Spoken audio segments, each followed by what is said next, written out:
Merita, vajza 10 vjeqe e familjes Mamuti, lodrat e saj ka zëvendësuar me kove dhe po ndihmon në pastrimin e shtëpis që pësojnë nga vërshimet. Në mungesë të ujit të pishëm, ajo shfrytëzon ujin që rrjedh nga kanali pranë shtëpisë së saj për të ndihmuar prindërve.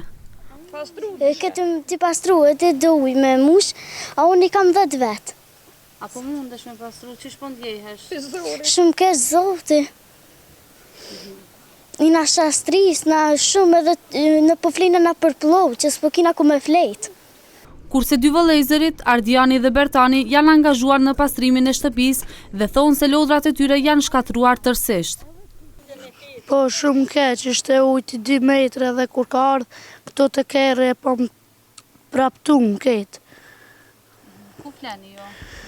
Flemi në porsobe, ketë me loqë, ketë shka me ba. Ki lojna me lujtën, ku i ki lodhe? Jo, s'ka.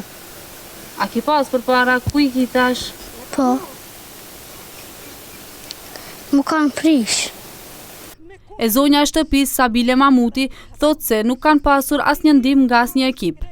Ajo rrofen për natën e së shtunës. Uj s'kena kërkon, që tu mush pi kanalave, shka redhen që janë banë kanalat të lanë, me hongër s'kena, me pi jo bëllë.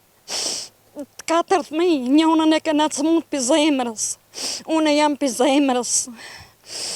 Zori i ban kejta, dush mu që pa tjetër me hakal.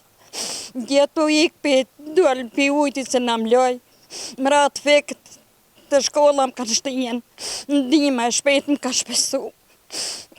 Banorët thonë se kanë mbetur pa ujë dhe pa rrymë dhe për këtë shkak është të vështirësuar pastrimi.